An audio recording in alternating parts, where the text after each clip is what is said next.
Good evening. I'd like to welcome everybody out to our council meeting tonight. Will everyone please join us in the Pledge of Allegiance?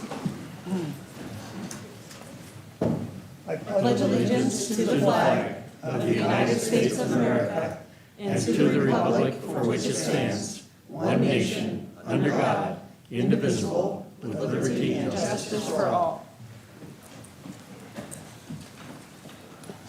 Thank you. Will the clerk please call the roll? Councilmember King? Present. Councilmember Gilliam? Present. Councilmember Castema? Present. Councilmember Smolko? Present. Councilmember Adler? Present. Deputy Mayor Johnson? Present. Mayor Whitting?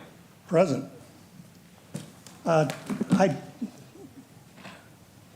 We generally like to notice when we have young people in our audience, and I see a few young people out there. We love to have them get started at an early age because we need good leaders, and if they get started at that age, then they'll be good public servants later on. So we thank you for bringing them along, and hope they enjoy our meeting tonight. Good luck with that.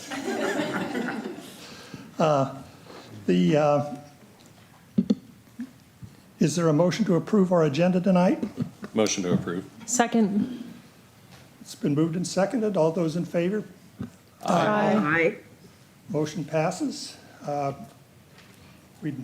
Is there a motion to approve the minutes of February 24th, 2026? So moved. Second. All those in favor? Aye. Aye. Motion approved. Okay, we'll move on to presentations and proclamations, and this is always a fun part of the meeting.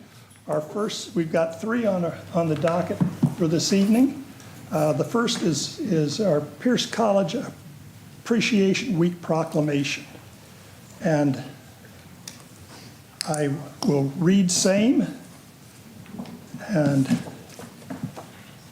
whereas Pierce College Puyallup has been a vital institution of higher learning in our community, providing accessible, innovative, and high-quality education to students of all backgrounds, and whereas Pierce College was originally founded in 1967 as Clover Park Community College and later became Pierce College District 11, serving students across multiple campuses in Pierce County, and whereas recognizing the need for expanded access to higher education in East Pierce County, local leaders, including former Washington State Superintendent of Public Instruction, Frank Buster Brulette, as well as Marcus Gaspar and Dan Grimm, two dedicated state legislators and advocates for education, championed the establishment of a new campus in Puyallup.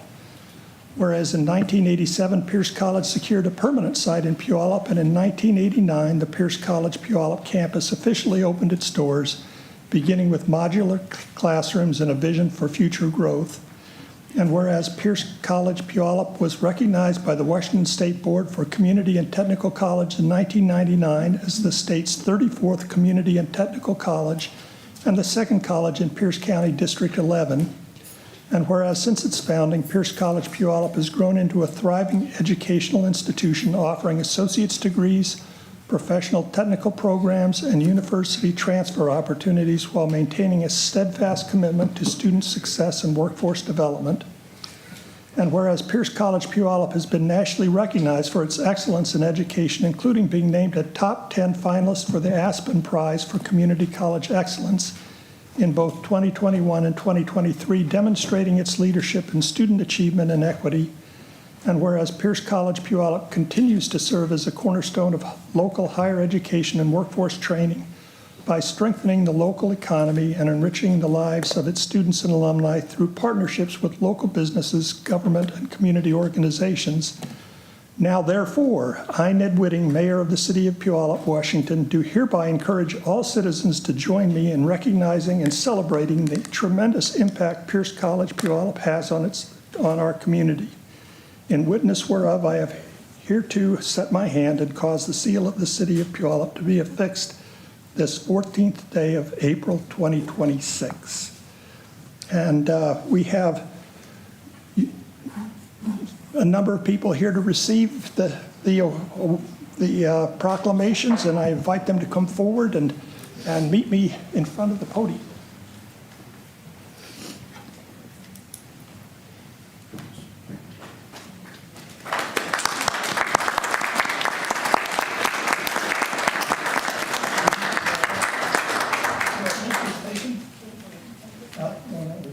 Can't get away that easy. There you go. That's perfect.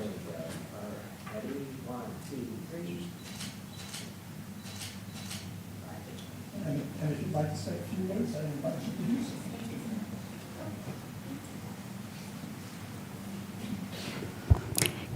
Good evening. My name is Yuditzi Lozano. I serve as the Vice President for Learning and Student Success at our Puyallup campus here at Pierce College. On behalf of Pierce College, I just want to say thank you to the city for this proclamation and for your continued partnership. We are so grateful for our continued work together and for continuing to promote higher education within our communities. As part of College Appreciation Week, we're excited to invite folks to two events this Friday at the Spring Fair. We have Raiders Rally, and we invite you to come and enjoy performances, learn about some of our programs, meet some of our students. And then next week during Earth Day, we also have our open house. We invite the community to come and join us to learn and tour our campus, enjoy some Earth Day activities, and then learn more about getting your education started at Pierce College. So thank you so much again, and we're excited for this proclamation.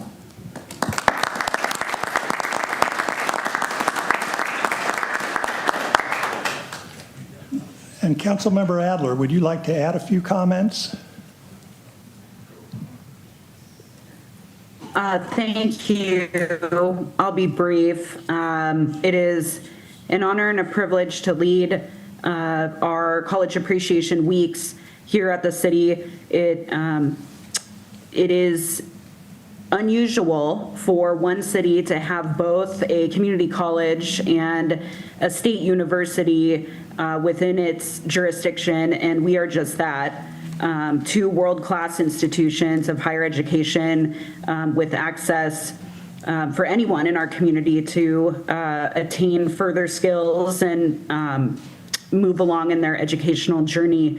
So I really appreciate the city wanting to spend time elevating these two world-class institutions, as I said, and really look forward to joining the Pierce College Puyallup family at the fair this Friday in celebration of all the good things that Pierce College has been doing for a very long time in our community, and again on campus next week. We will celebrate the Washington State University Research and Extension Center in the fall, and again, I appreciate the opportunity to work with the city and all of my colleagues on the dais to continue elevating these two very important college and university, and continue to encourage a community of learners. Thanks. Thank you. And I'd like to just say a few words too. I've had children attend Pierce College and in the Running Start program, so that's a good way to get kids off the ground and get them headed towards higher education. But the technical skills are every bit as important, and the job market is changing all the time, and colleges and universities have the opportunity to prepare our youth to contribute to our city and gainful employment and pursue careers that will benefit everyone. So thank you again. Our next proclamation is Earth Day. And whereas Earth Day is celebrated annually on April 22nd and serves as a global reminder of our shared responsibility to protect the natural environment for current and future generations, and whereas the city of Puyallup is located on the ancestral lands of the Puyallup tribe of Indians and the Coast Salish peoples whose stewardship of this land since time immemorial continues to guide our collective responsibility to care for natural resources, And whereas the city of Puyallup is proud of its natural assets, including a river, open spaces, urban tree canopy, and surrounding lands that contribute to the health, beauty, and livability of our community. And whereas environmental stewardship is essential to maintaining clean air and water, supporting local ecosystems, and building a resilient and sustainable future for all residents. And whereas the city of Puyallup recognizes the importance of strong partnerships in advancing conservation, education, and responsible land management. And whereas the Pierce County Conservation District plays a vital role in Puyallup by working with residents and landowners to promote sustainable practices, preserve natural resources, and support habitat restoration and environmental education. And whereas through programs focused on soil health, water quality, urban forestry, and community engagement, the Pierce Conservation District empowers individuals to take meaningful action in caring for our environment. And whereas Earth Day provides an opportunity for all Puyallup residents to reflect on their environmental impact and to take action in protecting and preserving our planet right in their own backyard. Now, therefore, I, Ned Whitting, Mayor of the City of Puyallup, do hereby proclaim April 22nd, 2026 as Earth Day in the City of Puyallup and encourage all residents to celebrate by participating in activities that support environmental stewardship, sustainability, and conservation efforts within the city. In witness whereof, I have hereunto set my hand and caused the seal of the City of Puyallup to be affixed this 14th of April, 2026. Ned Whitting, Mayor, City of Puyallup. So I'd like to invite those that want to come forward. Dana, and I've got Dana and Kim and Chris and Joy and Donna and Jim, rather.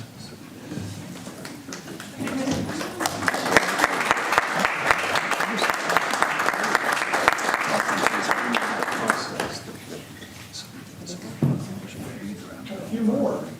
And it has to still be approved by the 4 more, so we need to fix it, otherwise we're gonna get caught with stuff. Because there's-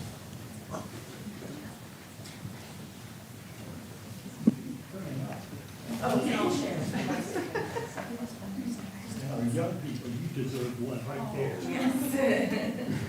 Okay, let me in the middle here and get us all in.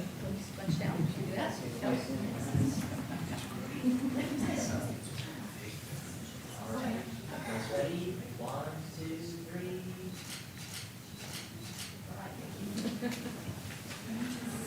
Thank you again. I welcome anyone who wishes to speak.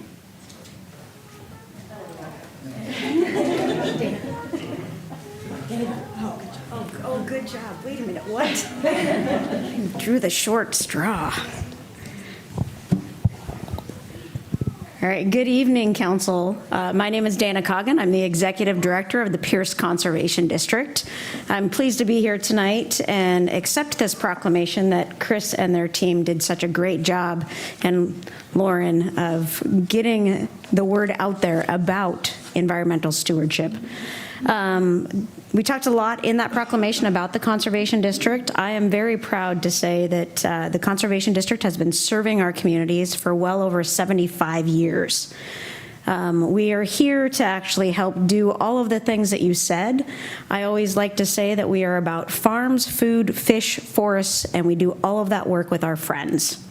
So one of the things that I really want to highlight is that Chris and their team has done a fantastic job of putting together an Earth Day event that actually engages many areas of Puyallup. So the one thing that I always say is that Earth Day isn't just one day, but it's literally all year long, but it's one thing you can do every day. But this one day, you will have the opportunity to actually travel throughout the Puyallup area and see different communities that are engaged in doing the good work of keeping our area clean for all of us to enjoy. We all love the waters that brought us here to Puyallup, and we are definitely grateful for each and every one of you if you ever want to come out to one of our sites and actually pull some weeds, plant some trees, and enjoy the great outdoors. So I will give a plug for the Conservation District Earth Day events that are also happening not just on the Wednesday for the open house, but also every single weekend of Earth Month. You can come out and you can engage in some activities with our conservation district for our water quality team, our habitat stewardship team, our shorelines team, and yes, you can even go up into the Puyallup watershed area and plant some trees too. So thank you for this great opportunity, and we look forward to seeing some of you out at many of our events.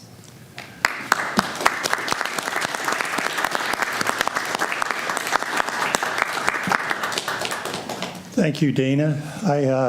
I'd just like to add that, show my age a little bit here. I actually participated in the first Earth Day. I don't remember what year it was, but I was living in the Washington, D.C. area, and we did our service project on the banks of the Potomac River, which wasn't all that nice a river in those days. So it's much better now. So moving along, our next proclamation is for the trees. Whereas in 1872, the Nebraska Board of Agriculture established a special day called Arbor Day to be set aside for the planting of trees. And whereas this holiday called Arbor Day was first observed with the planting of more than 1 million trees in Nebraska, and whereas Arbor Day is now observed throughout the nation and the world, and whereas trees can reduce the erosion of our precious topsoil by wind and water, cut heating and cooling costs, moderate temperatures, clean the air, produce life-giving oxygen, and provide habitat for wildlife. And whereas trees are a renewable resource, giving us paper, wood for our homes, fuel for our fires, and countless other wood products, trees in our city increase property values, enhance the economic vitality of business areas, and beautify our community. And whereas trees, wherever they are planted, are a source of joy and spiritual renewal, and whereas from 2014 to 2017, the city of Puyallup was recognized as a Tree City USA by the National Arbor Day Foundation, which is a symbol of the city's dedication to the preservation of natural resources. In 2026, the city of Puyallup was recertified as a Tree City USA. Now, therefore, be it proclaimed by the Puyallup City Council that we officially recognize April 1st, 2026 as Tree City. I'm assuming that should be Tree City Day. Further, I urge all citizens to plant trees to gladden the heart and promote the well-being of this and future generations. In witness whereof, I, Mayor Ned Whitting, give hereunto set my hand and cause the seal of the city of Puyallup to be affixed on the 14th day of April 2026. And again, invite folks to come forward. Dana, you can come forward for this one too. Yeah, get in the picture with me.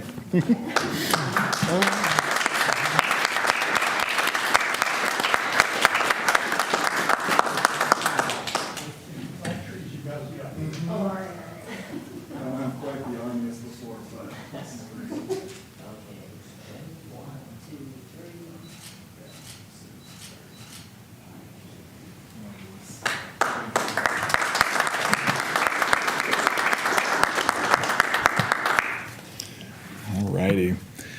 I'll try to be brief, but also I am from Pierce Conservation District, as alluded to. My name is Brian Molman, and I work as the Habitat Stewardship Program Manager for the district.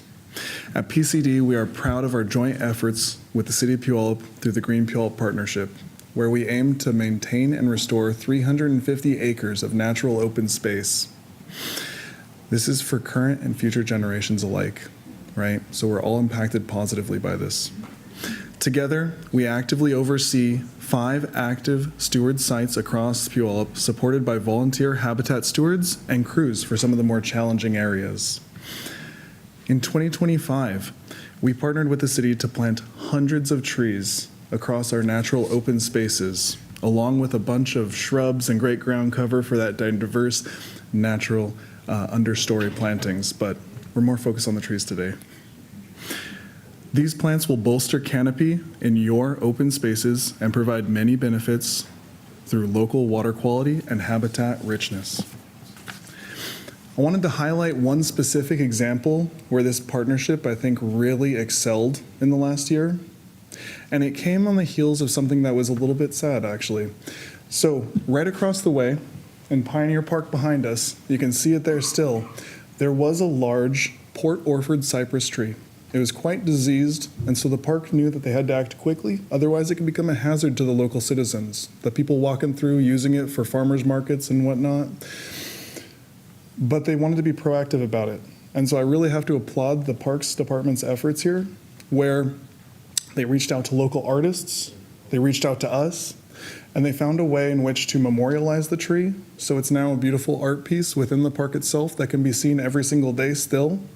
And simultaneously joined with us to host an impromptu volunteer event over at Bradley Lake Park, where we planted not one, but more than a dozen trees in its place, right? We want to positively impact the environment where we go, and I see Puyallup partnering with us on that quite frequently. In 2026 already, we've hosted 15 volunteer events within the city of Puyallup, seeing more than 200 volunteers come through. Puyallup is coming out strong already this year, and I'm so appreciative and proud of that. We still have many events to come. Looking at the calendar ahead, you can throw a dart at the map, and any weekend up ahead of us, you'll find a volunteer event. More than 30, in fact, across 2026. So please join us at one of those. The last thing that I'd like to plug here, actually, is in reference to that. Where we end up planting a lot of our trees is through these habitat stewardship volunteer events. And so we are always looking for new community leaders to join us. So I urge anybody who's interested in taking a little bit of ownership and just jumping in feet first to guide restoration within our beautiful spaces here in Puyallup, reach out to me. I have a handful of flyers up towards the front there. It has my information, but it also has a sign-up form.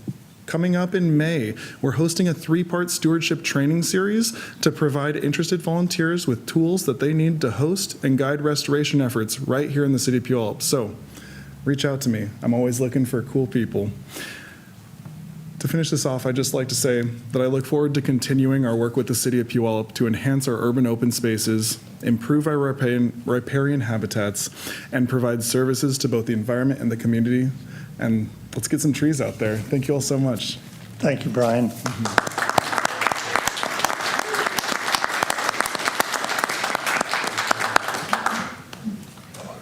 Okay, we'll now move on to citizen comments. Will the clerk please provide the instructions for public comments? This part of the meeting is for general citizen comments. Please reserve any public hearing testimony to that section of the agenda. The mayor will call on those who have provided their names in advance. Then the mayor will call for other citizens who wish to speak. For the record, please state your name and address or city council district in which you reside. Please direct your comments to the council as a whole, not individual council members. All comments are limited to 3 minutes. The clerk will provide verbal notice when only 30 seconds remain. As a reminder, this portion of the meeting is council's opportunity to hear from the community and not a time to engage in debate. Lastly, per state law, this public comment period cannot be used to speak in support of or in opposition to a ballot measure or individual candidacy, and no such comments will be allowed. Thank you. Our first speaker will be Paul Wicklander.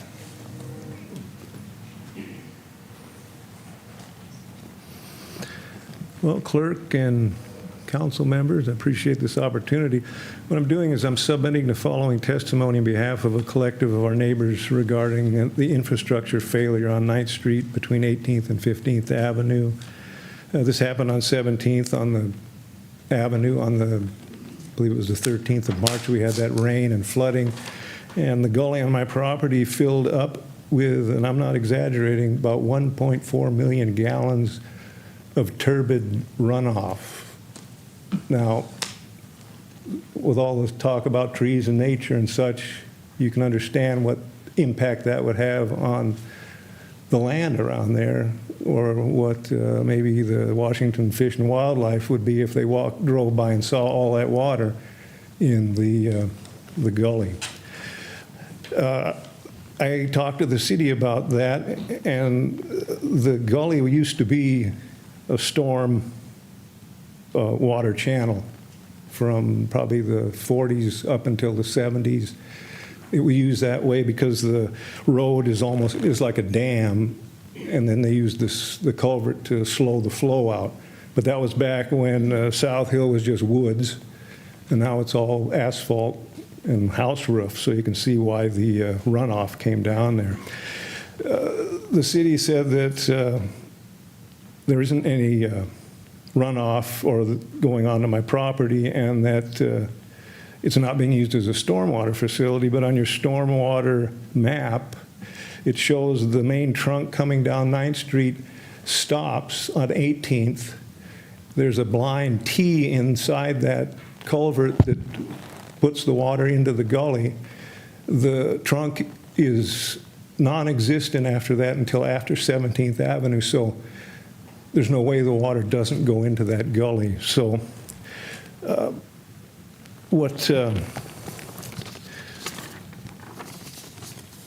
trying to bring out here is that you've got some decisions to make, and that gully and that channel between 18th and 15th Avenue is critical for stormwater because you don't have any other place for that to go. They didn't put a main between 18th and 17th, so it goes nowhere else.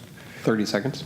So we have a sinkhole also there from that damage that the city needs to look at, because there's school buses that drive over that. I saw one today, one of the small ones drive over that.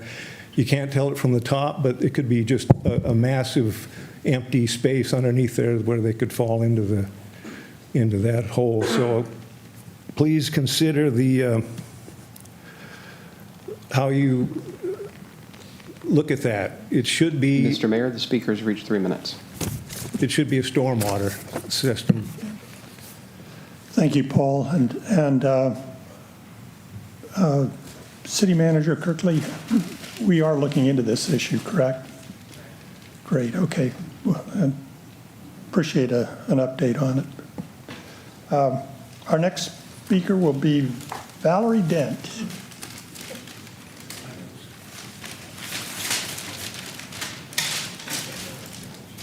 Good evening, Council. Valerie Dent, District 2. And this is just an update of current stuff. I had a meeting with Mr. Cook today and his department. Wonderful outcome. Thank you for those that I've met with, spoke to. And during the winter months and getting caught up, unfortunately, I did not bring enough for everybody, but I have a special report from the National Transportation and Safety Board on pedestrian safety. It was a special seminar done in 2016. It took them 2 years to complete the report. In this binder that I will be bringing at next meeting, because I didn't bring enough for everybody, there is also a federal traffic safety sheet in there on speed and what does and doesn't work, how long it works, and speed guns. So when Chief Engel says he needs an update in the equipment, you can see what was out there last updated in 2016. Now, ghosts of past. Traffic tickets, 10 years. Puyallup has issued 68,645 tickets on electronic devices, red stoplights, speed guns that the police use. That is the entire city. They are busier than a one-arm paper hanger. We need to get traffic to put up, at the minimum, one red light package operating on Shaw and Pioneer. When they expanded that intersection, it should have been done then, and it wasn't. You need to do it now, not later. It needs to be done now. The same thing with Main and Shaw. That should have been fired up and red lit 4 ways to breakfast. It was not. Now, hauntings of the past. Stormwater. This is where the infamous phantom sidewalk of 12th Avenue comes in. 1996, City Council approved and put upgrading the storm system on 12th Avenue, which included a sidewalk. It's been sitting in the books since 1996. That needs to be addressed when you address that issue. Meetings. Neighborhood meetings, 2014, 2013. Again, discussing the same situations that we have. I am Mr. Mayor, asking the speaker's reached 3 that minutes. City Council, my representatives, hold a neighborhood meeting to address these issues, to move forward with what's already in play to be done. This ghosting is unacceptable, and I feel like we're being ghosted, or at least hearing the chirps of crickets. Thank you. Thank you.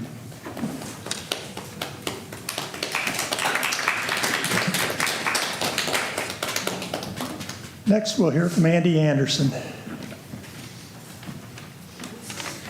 Thank you, Mr. Mayor. Council, Andy Anderson, District 2. This is a report from the battlefield in April 1776. The British and the Loyalists, as I reported last month, left Boston in late March, headed for Canada. Washington and his army of 19,000 moved to Manhattan, New York, anticipating that would be the next area of contention. Local committees of correspondence, of inspection, and of safety began serving as local governance, watching for violations of non-importation agreements or attempts to evade them. In the province of Massachusetts Bay in 1776, these three were combined into one and elected annually by the towns. The committees were the first step in the creation of a formal structure capable not only of policing the revolution on the ground, but also of solidifying ties with other communities. The network of communities were also vital for reinforcing a shared sense of purpose, speaking to an imagined collectivity, a country of the mind, if you will, of Americans. For ordinary people, they were community forums where personal loyalties were revealed, tested, and occasionally punished. Serving on committees of safety was certainly not an activity for the faint of heart. The members of these groups exposed ideological dissenters, usually people well known in the communities in which they lived. Although the committees attempted as best they could to avoid physical violence, they administered revolutionary justice as they alone defined it. Thank you. Thank you for that historical note. Our next speaker will be Ellen Israel.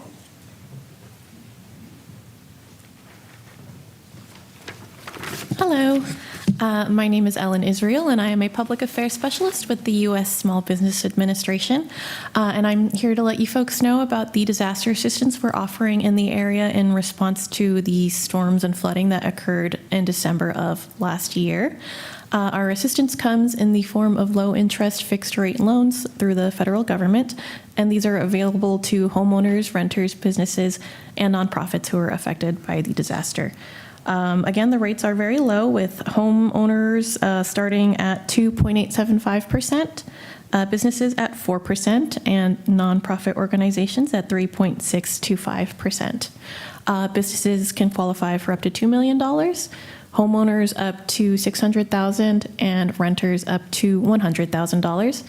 And the funding can be used to repair and replace your personal property, so anything you would pick up and take with you when you move, including your car. It can also be used to make repairs or to replace your primary residence, which does include mobile homes. And for businesses, the funding can be used to make repairs to your building or to any damaged equipment. We also offer for businesses our economic injury disaster loans. So this is a working capital loan designed to help a business who may be struggling to meet regular financial obligations such as rent or payroll after a disaster. There are a couple of ways to apply for our assistance. The first is going to be at our website, which is sba.gov/disaster. Or you can also visit us at one of our disaster loan outreach centers, where we have staff members ready to walk applicants through the whole process step by step. The closest one to here is going to be in the Auburn Public Library, and it is open from Monday through Saturdays, I believe. There are a couple of deadlines just to be aware of. For physical damages, that deadline is going to be June 10th. And for economic injury, the deadline is January 7th. So again, the site to apply is sba.gov/disaster. And to apply, we look at your credit history as a whole. There's no magic number that we're specifically looking for. So I encourage everybody who is even a little bit interested to come and apply, because you are not obligated to take the loan. 30 seconds. And it doesn't cost anything for you to apply. And it's just a good option to have to keep in your back pocket as you're recovering from disaster. And that's all I have for you today. Thank you so much for having me. Thank you, Ellen. We appreciate that good information. And we did have some damage. City staff, could we communicate that to some of our people that have experienced damage? Thank you. Our next speaker will be Angelin Esquardo.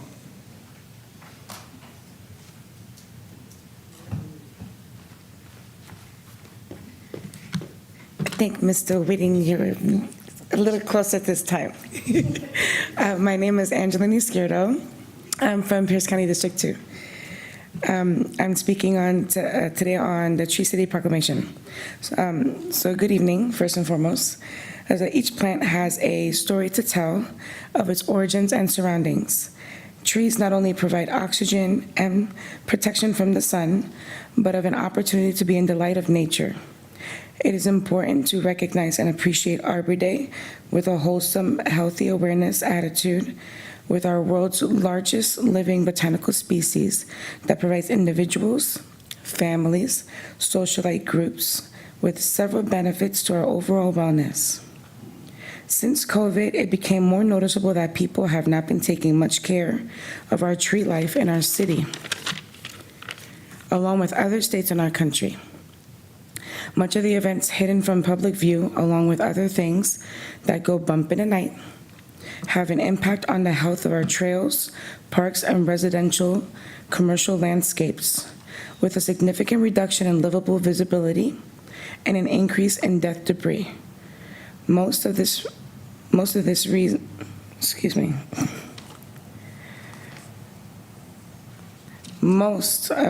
the reason due to human trafficking operations still conducted throughout Puyallup and unincorporated South Hill.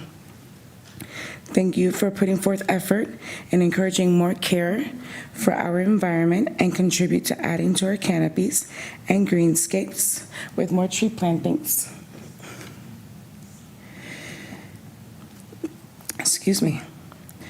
Where there is more life, there is less death.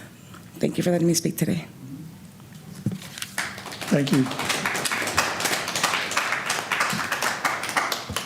Bud Metzger.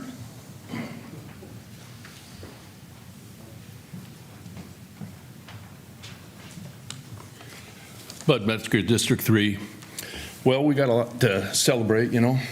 I mean, Puyallup been here a long time. Some of us have been here a long time and cared about the place for a long time. And it's really important that we do, because Pierce County and all its surroundings want to use our roads to get other places, and we need to manage it more assertively and with money to support the police department, the traffic, and to minimize the effect that the traffic in the surrounding areas will have on our community. We're not the only community to go through this, like I said before, right? Look at Fircrest in Tacoma. Look at University Place. Look at Medina up in Seattle. They all manage their traffic well. We don't, because it's not funded. It's easy to put it off on the police, but you guys need to come up with the funding, not go, and waste our money on other things like arches downtown. So we need to celebrate what we have by protecting it. With that in mind, I don't think any of you know that we have the record holder in a number of different kind of trees. We have the state record holders in many different kinds of trees that are non-native, because we've been a community for so long. You see the black walnut over on 5th over by Subaru? That's the state record holder, because someone so many years ago planted it. We also have a record holder in Pierce College. My daughter was a running start. She got scholarships at many colleges. She just graduated with her doctorate. It isn't because I'm great. I'm lucky that she had the place to do it and had the teachers that gave a damn. And, you know, of course, my wife too, right? So, you know, we're also lucky to have Val talking about the traffic in town. I've lived here for a long time. Anybody who has know that we have significant, you know, traffic problems on the northeast and southeast side of town. It's been going on for years and years, and it's always been kind of the, oh, we'll do that later area of town. 30 seconds. We need to stand up and do what's good and protect those kids. Because more kids are going to get hurt unless we stand up and do something, not just talk about it. Thank you. Thank you. Chris Chisholm.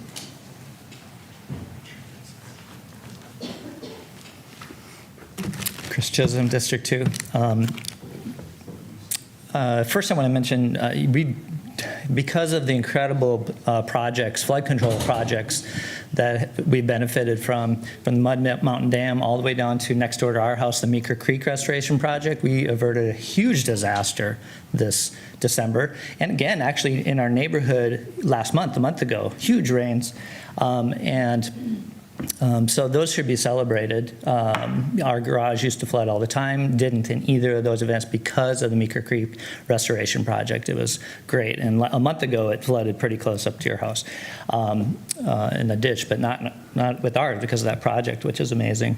And so, yeah, keep on it because next one could be worse. And I also want to mention on the middle housing that you're going to be addressing tonight. You know, Portland's really the only city in the West that has successfully created affordable first-time homeowner houses because of middle housing.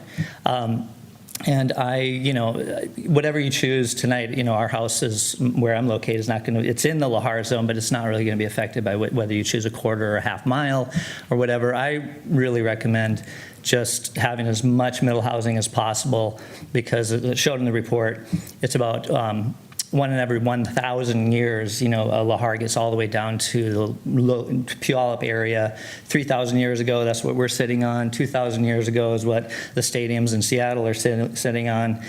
And so, but kind of like New Orleans, you know, you don't really realize until you go there why it's worth saving it for as long as possible, despite, you know, the water rising, you know, to its banks really soon, including here. Our house is at 30 foot, and you know someday that the ocean's going to be up there, but we got to, you know, hold the waters back as long as we can because it's worth it here. And finally, I want to invite the community, to everybody, to come to the Earth Day events. First Puyallup Earth Day proclamation, I think, in the city that you did. Thank you so much to Lauren Adler for getting that going, as well as all of you who voted for it, including the land acknowledgement, Puyallup, that we're sitting on the lands of the Puyallup tribe here. That was really great that so many of you voted for that. Dennis Hayes, you know, Washington State native, founded Earth Day in 1970. 30 seconds. And along with Gaylord Nelson, senator from Wisconsin, and you know they were inspired by that Earthrise photo by Apollo 8 the landers took, and Artemis, you know, reminds us of that this year. And Earth Day is going to be a huge celebration. Lots going on in the city and the county this year. And so I encourage everybody to look for the posters that'll be starting to go up this week, and we're expanding to citywide next year. Speakers reach and 3 hopefully, minutes. well, thank you, collaborate with Pierce College and the schools next year as well. Thank you so much. Thank you. We've come to the end of the people that have signed the chits. Is there anybody else that would like to speak this evening?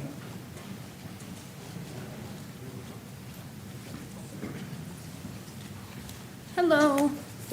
My name is Samantha Miller. I am no longer a resident of Puyallup, but I used to go to school here, and I work here and play here and shop here. And I just want to say thank you to all the community members. especially Indivisible Puyallup for making our first free clothing exchange this past Sunday so successful. Thanks to Indivisible Puyallup, we were able to rent a shelter at Sprinker Park, and we had about 20 different people donate over 1,000 items, and we set up everything on the tables, and we had snacks, and it was open to the public, and people that wandered into the park came and just shopped for free, and we got so many positive reviews and people asking like how often we do this and when is our next one, and it was our very first one, so we're very excited to start planning for our next one. And oh yeah, and we also had a food drive collection, and we collected about 50 pounds of food and hygiene products for the Emergency Food Network and the Tacoma Mutual Aid Collective. And yeah, and it was really awesome, and I'm excited to plan the next one. And if anybody would like to come to the next one, follow Indivisible Puyallup official on Facebook, and we will have announcements there, and hopefully other places too. Thank you. Thank you.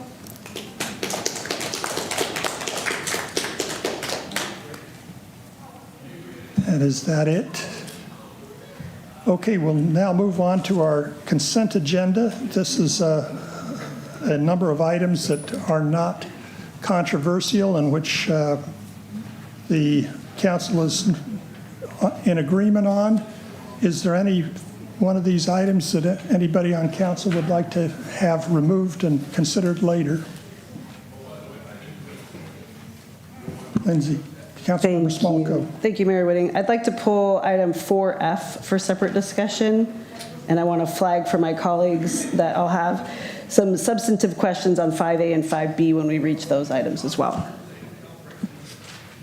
Okay, so is this, are your concerns related to those 5A and 5B? So maybe I'll make that 5C. We will move 4F to 5C. Okay, any other items that we'd like to pull off? Seeing none, do I hear a motion to approve the consent agenda as amended? So moved. Do I hear a second? So moved. Second. All those in favor? Aye. Aye. Consent agenda is approved. We will now move on to item 5A on our agenda, the first reading of an ordinance to amend Title III of the Puyallup Municipal Code. And we'll have Planning Manager Katie Baker, she's all anticipated me, will introduce the ordinance. Thank you. Thank you, Mayor and members of council. Katie Baker, Planning Manager. This first ordinance reading before you is a very minor code amendment. Back in 2023, the City Council reviewed our multifamily tax exemption regulations and made some recommendations to expand those regulations in the city. At the time, the City Council considered also implementing a 20-year exemption. We currently have an 8 and a 12. There was a 20-year option presented as well. At that time, Council chose not to move forward with that 20-year exemption, and staff removed the bulk of those regulations from the draft ordinance. Unfortunately, we recently realized we left a few remnant references to that 20-year exemption, and we are proposing just this very minor cleanup to remove those remnant 20-year references. So with that, I'm happy to answer any questions.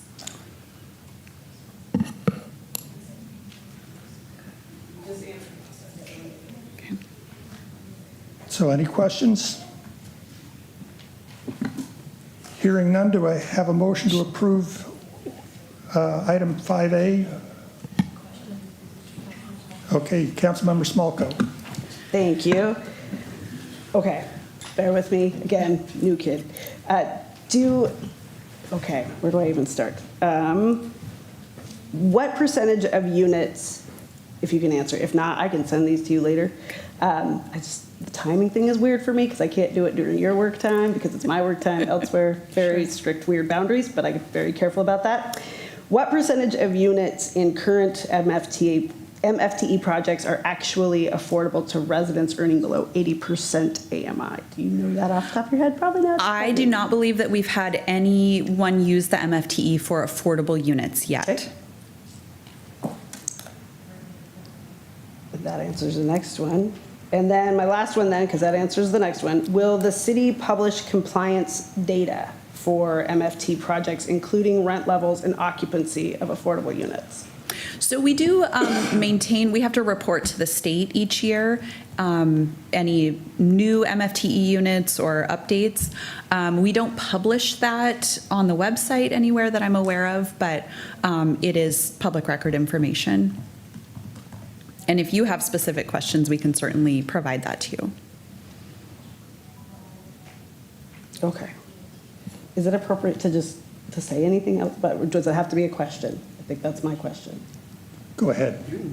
Okay, just a comment. I just know that minor code cleanups can sometimes, and I don't think that's the case here, but I just want to always be careful because in other places that's oftentimes code, minor code cleanups is sometimes code for maybe weakening some affordability requirements.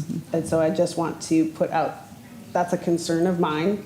And so I just want to give that closer scrutiny than maybe expected at this time. So just want that to be just slid into the pile, if that's all right. Understood. Thank you. That's it. Thank you.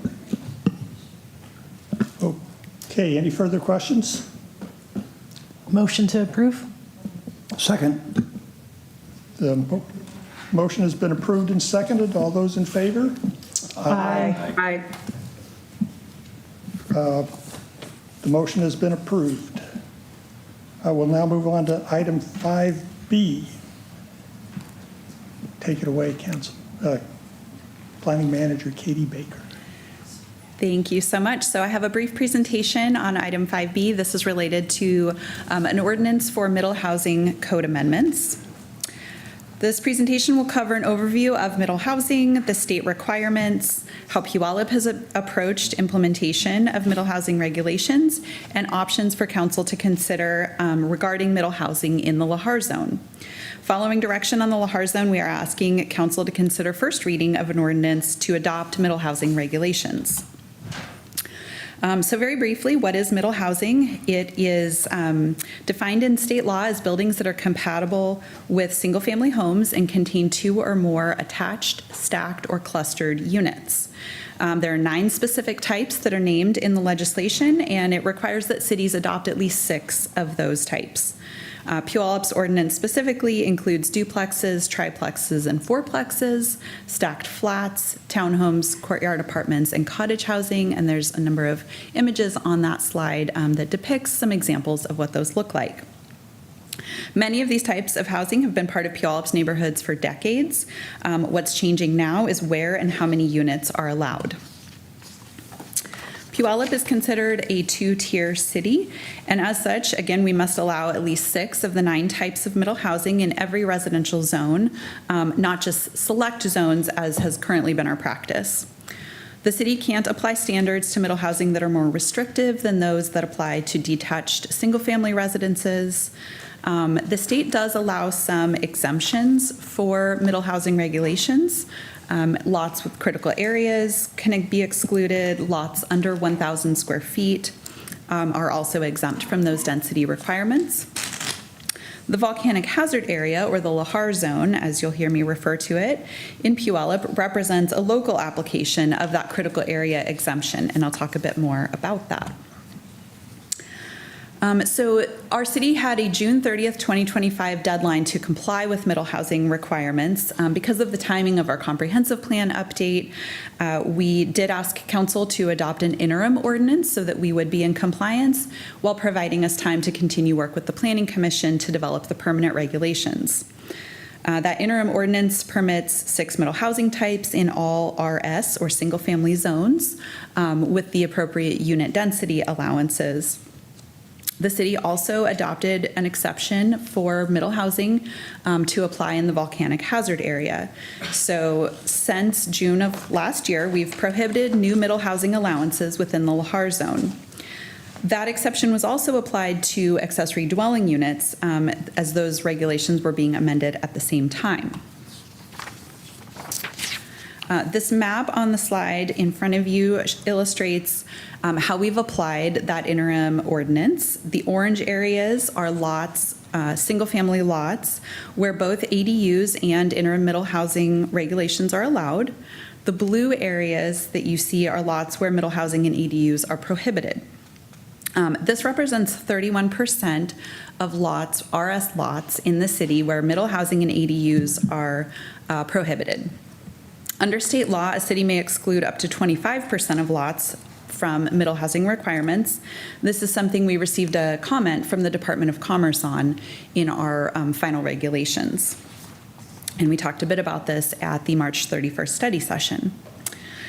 So the proposed regulations before you tonight are organized into two main code chapters. We've made some amendments to the definitions chapter to include definitions for middle housing types we hadn't previously defined. We also made some other kind of relatively minor housekeeping amendments to that chapter, restructuring it a little bit for ease of use and making some other minor updates to existing definitions. The bulk of the amendments are in the RS zone chapter, or 20.20 of the municipal code. We propose changes to establish compliance with the unit density standard, so at least 2 middle housing units are allowed on any lot, and up to 4 units if within a quarter mile of the sounder station or if 1 unit is affordable. We've also incorporated our cottage housing standards, which have been in a standalone chapter. We've incorporated those into the RS zone chapter. That will make implementation of those regulations much more straightforward and comply with our goals of code streamlining.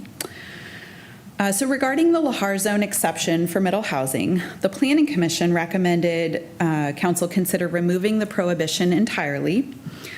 As I mentioned, the Department of Commerce commented that the city should ensure that any prohibition that's adopted complies with the legislative allowance to exclude up to 25% of lots.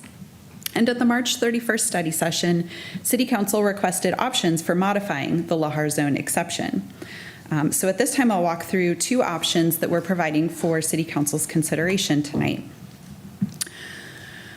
First of all, the map on the left on the screen shows the updated volcanic hazard area data that we're now recommending that we use. It does show a modified boundary from what was presented last year with the interim regulations.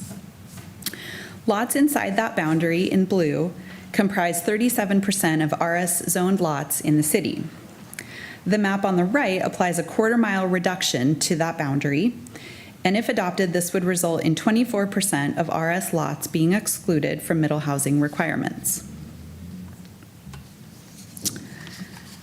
So on this next slide, the map on the left is the same. It just shows that baseline boundary of the updated, the most up-to-date volcanic hazard area data that we have at that 31%. And the map on the right shows a half-mile reduction from that boundary. That results in 13% of RS zoned lots in the city being potentially prohibited from middle housing regulations. So tonight we're asking council to provide direction on the Lahar prohibition area. Again, there are 2 options presented before you, but there can be modifications if council requests that. Map 2 in your packet again shows that 24% of excluded lots, and map 3 in your packet shows 13% of excluded lots. Of course, you also have the option to not adopt any prohibition regarding the Lahar zone. And based on that direction, the ordinance, or I should also say the ordinance also includes an amendment to the previously adopted ADU regulations. This was also direction given at the March 31st study session to allow 1 ADU on lots within the Lahar prohibition area. So with that, I'm happy to answer any questions for you. I'll weigh in right off the bat here. when we get involved in these kinds of issues, there's always trade-offs involved.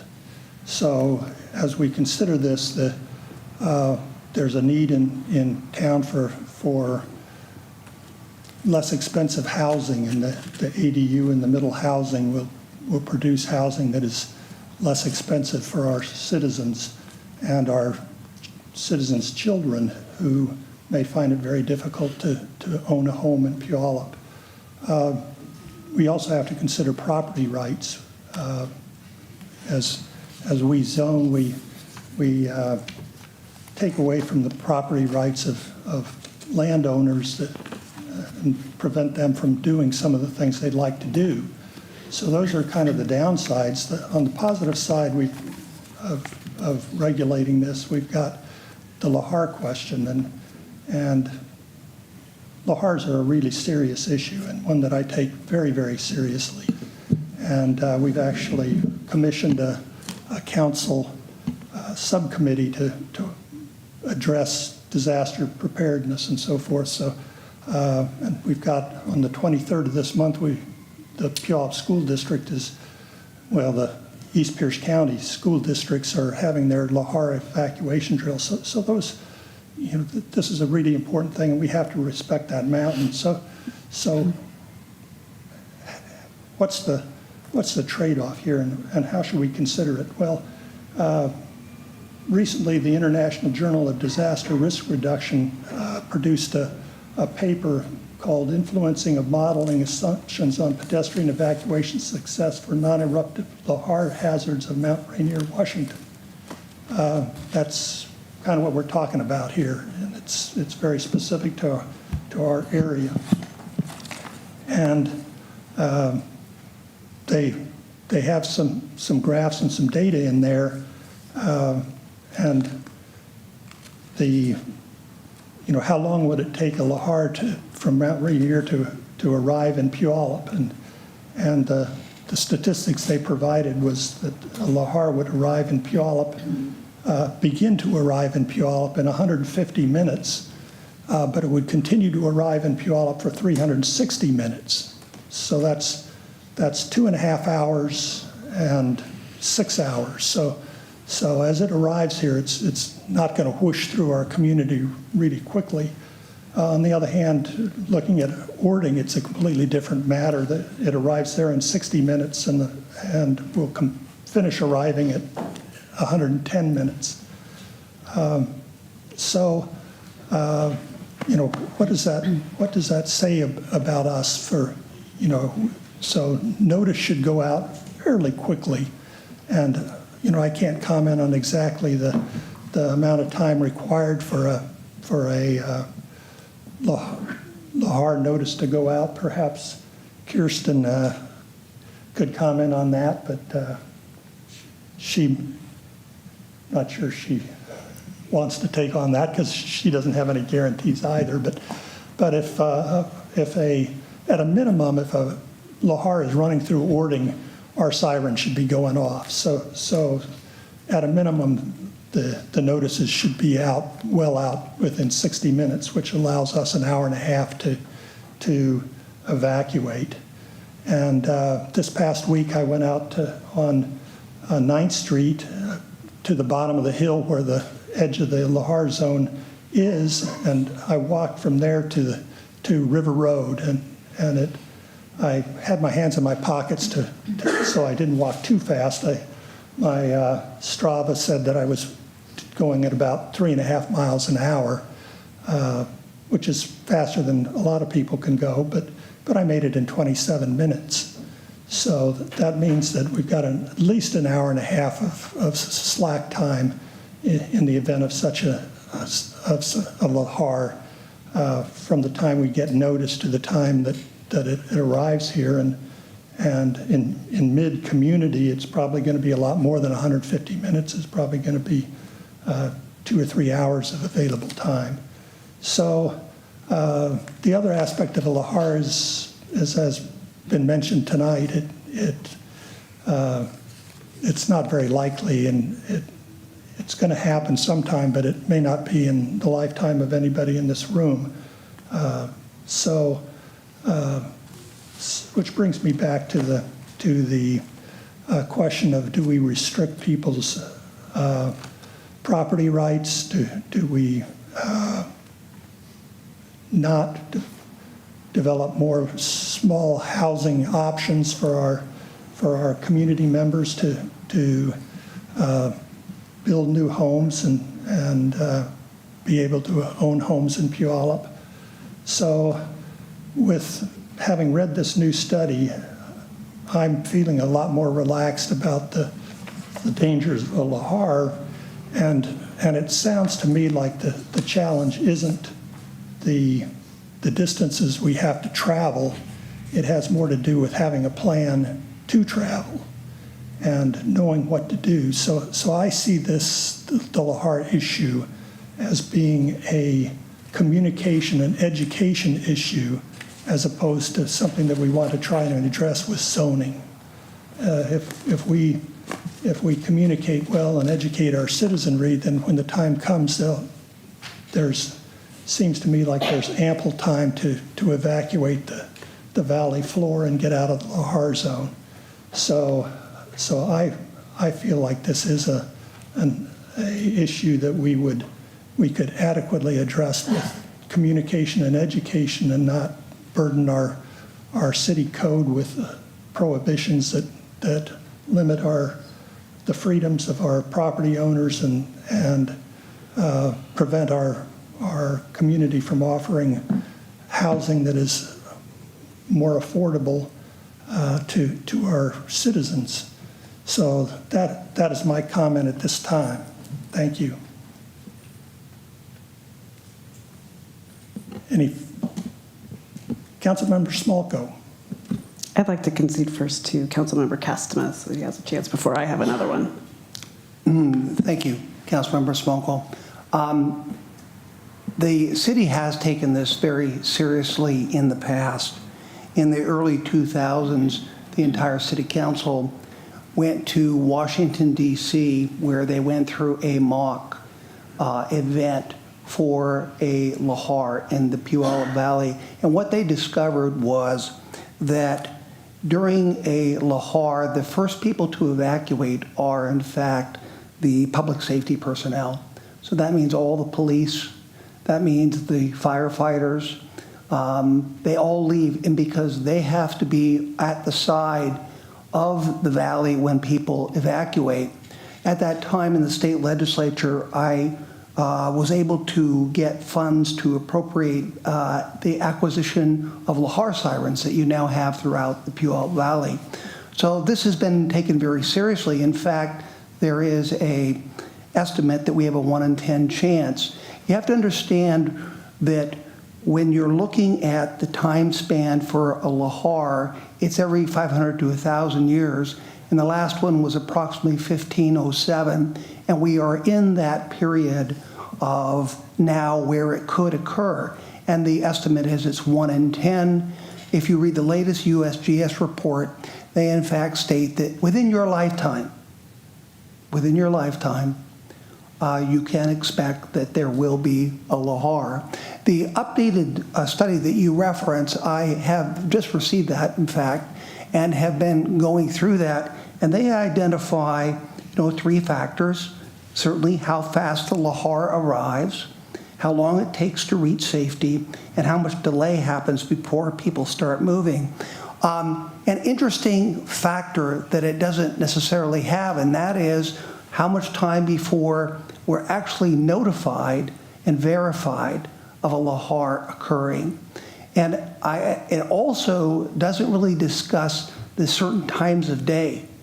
In other words, it kind of it has an optimum time when it's maybe 10 o'clock in the afternoon, but not 1 in the morning. And I think there are a lot of various factors that we have to take into account. I think our strategy, as outlined in the comp plan, and I think the strategy we have done so far, is to put the primary density development. And by the way, people can still have duplexes and triplexes. Those aren't denied. But the primary density that we've been putting our residents, our new residents in, is along main arterials. If you'll notice the development we have right on the other side of the library, it's a very clear shot to go ahead and escape a lahar. All the other large developments we're doing on main arterials. We're not denying people rights. We have zoning for a reason. We say that you can build this or that in a particular area, and we just don't allow people to do whatever they want in any zone in the city of Puyallup. So to say that, well, it's a property right issue because we have to let everybody do whatever they want to their home, we don't allow that anywhere. We basically have zoning to say this is typical or this should be put in this area or that. I think given the new USGS survey of 13%, that would go to 13% of the area being off limits for high density in our neighborhoods, I think it's something that I would certainly entertain. But I have to tell you, I lived in my home now for 66 years, and I'm very seriously concerned about the lahar and whether it is wise to have the kind of density in neighborhoods that make it difficult for people to, at a time of crisis, to exit their homes. And I would like to think that people would be prepared, but I don't think that that will necessarily be the case. And the study did point out that we have a lot of assisted living facilities, and I think we have 52 of those. And I think the complication there will be is that if it is late at night or some inconvenient time, you're going to have substantial fatalities. In Columbia, a similar city to the city of Puyallup, population 28,000, within the proximity of a glaciated peak, about the same from Mount Rainier.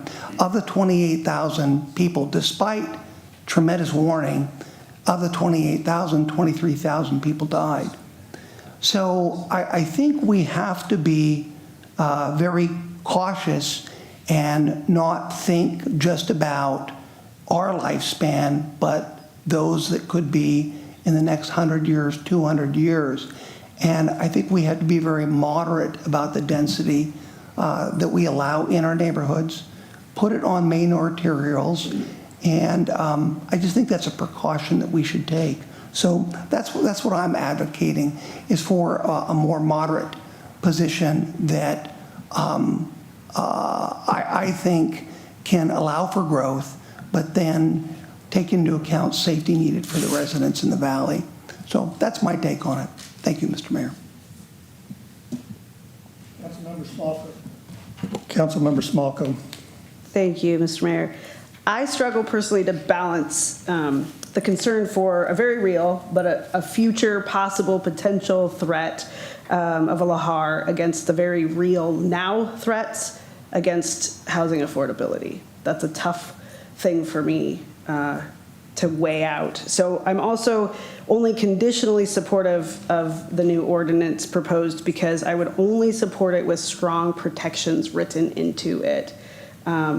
Things like answering the questions of would the ordinance include anti-displacement protections for existing renters in areas where middle housing would be permitted? How would the city ensure infrastructure, water, sewer, transit keeps pace with increased density in these permitted zones? What is the city's plan to prevent speculative land acquisition, which could price out existing residents once upzoning takes effect? And has there been meaningful outreach to renters and lower income residents, not just property owners in the affected areas? So those are my four big things that keep swirling around in my brain, and I think I mentioned them in similar wording last time. But yeah, that's the balance for me, is that those two concerns existing at the same time in my brain. Thank you. Councilmember Adler. Thank you. Katie, I have I see many I just saw many screens of me. That's a scary sight. Katie, I just have a quick question because it wasn't, there it is again. It's not April Fool's. Because I didn't glean it as directly as likely I should from the memo, but this is related to the Planning Commission and their position. I know in here it says it walked through their preferences, if you will, or position, but of the maps and the percentages, did they fall somewhere?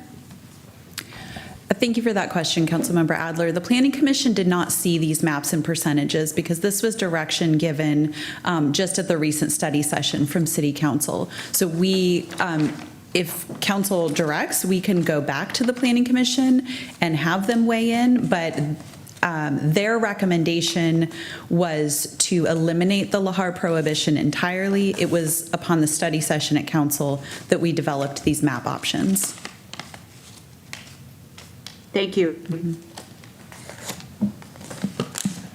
Deputy Mayor Johnson. Thank you, Mr. Mayor. Katie, thanks for the presentation. As I understand correctly, just want to reiterate it and articulate it publicly.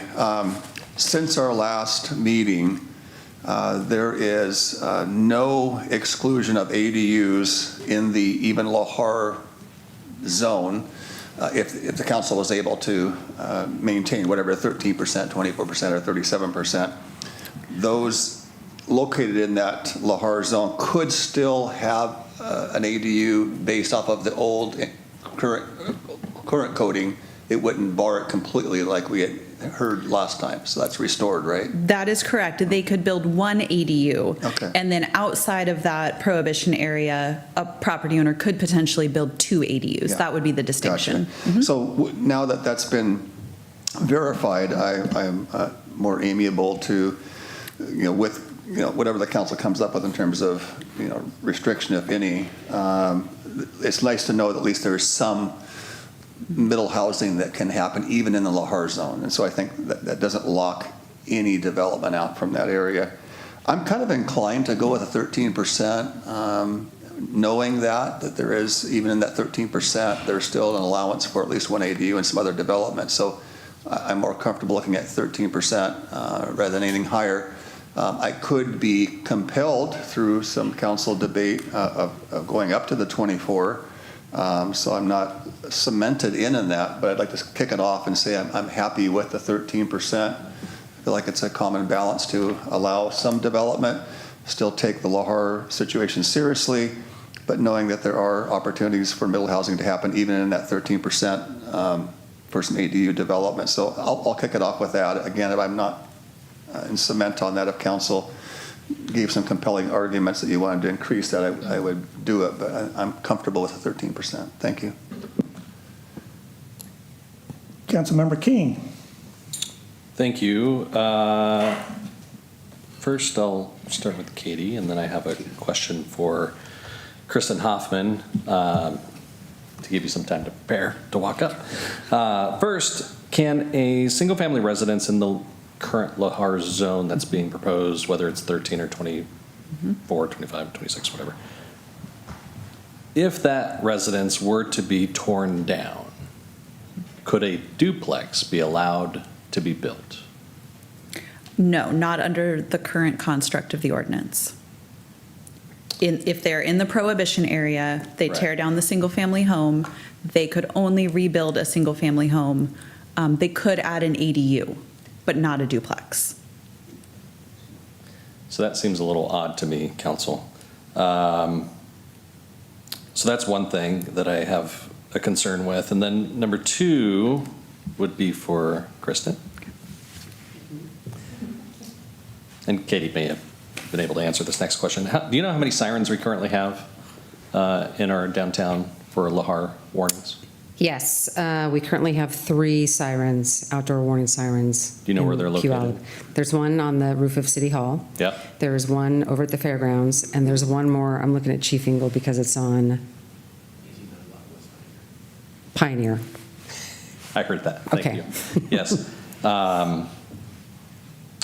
There were some concerns and questions with citizens not being able to hear those sirens completely in the more extended parts of Puyallup on the east and west side. Would there be any chance of us being able to acquire funding through the federal government or otherwise to be able to possibly increase the sound of thy siren?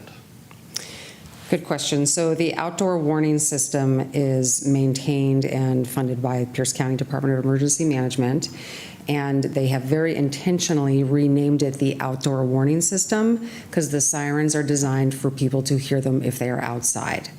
So we do get lots of questions from residents telling us that they can't hear them when they're inside, and they are not designed for people who are inside. They're designed for people who are outside. So we tell people that they have multiple ways of getting notified about a potential lahar, which includes signing up for Puyallup alerts, having a NOAA weather radio installed in your home, your school, your business if you're in a lahar zone or any other area of the city, because there's multiple ways that notifications will happen in the event of a lahar. There are some technology pieces that might be available that could amplify some of those sirens to reach some other parts of the community that we could potentially explore. Of course, there's the money and there's the technology, and since it's not our system, we have to work with multiple partners, but there are some things that we could explore that might help amplify the current system. Thank you for that. My personal take on that, I think we should explore that, but another time, another discussion. With the new study, do you find it more problematic, the new study of the 13%, I should say, do you find it more problematic, or maybe that's not the right way I want to phrase that. Do you find with the 13% now being drawn out for the new boundaries of the lahar with the new study, do you see that 13% having a difficult time getting out of our lahar zone moving forward?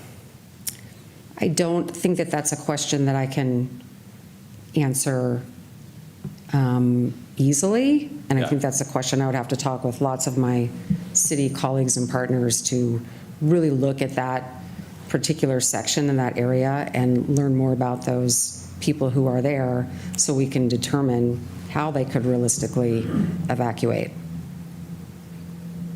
And do they have plans? And have they dedicated that time to figure out where their nearest evacuation location is and done those preparedness efforts so that they're ready? Because it seems like with the new boundaries that have been set, it seems like it may be a better chance at quote unquote survival of getting out of the lahar zone. Obviously nothing is guaranteed by any means, but it would seem like the 13% would give a better opportunity, it appears. That's my opinion. I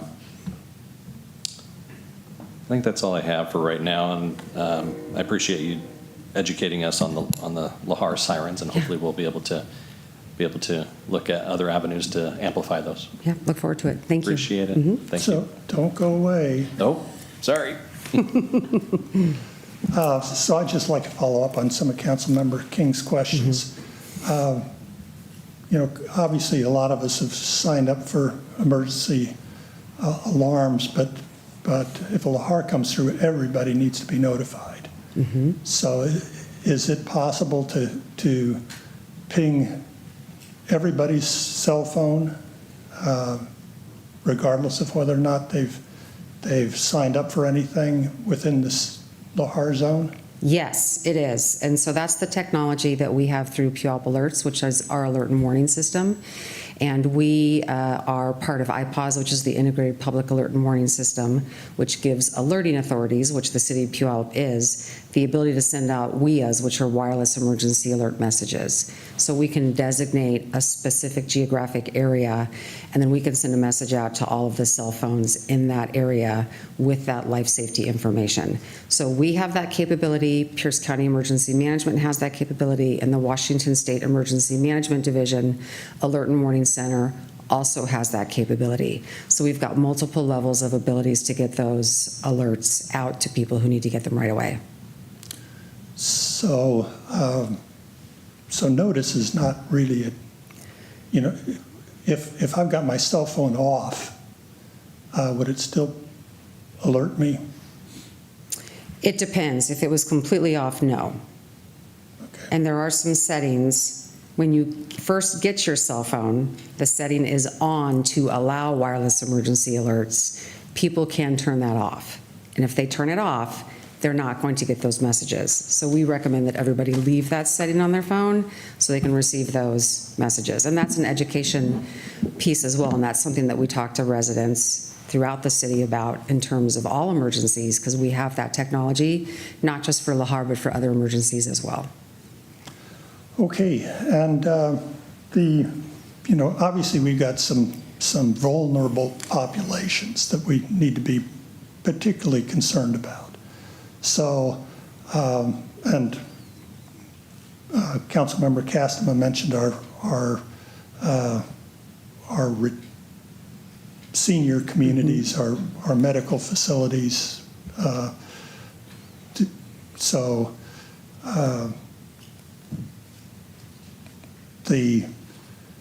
Several of them are located in the Lahar zone. What's our plan there? So many of the facilities in the Lahar zone are required to have some level of emergency preparedness planning. Those in the Lahar zone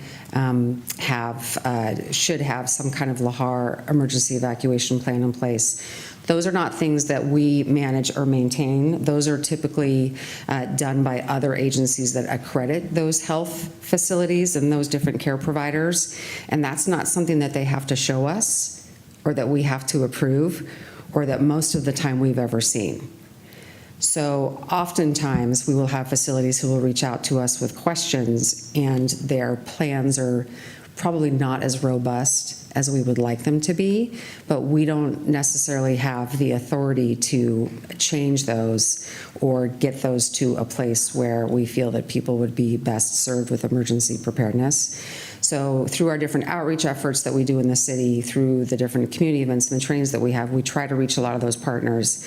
But it is difficult, and we do know that a lot of those facilities could probably benefit from some additional work on those emergency evacuation plans.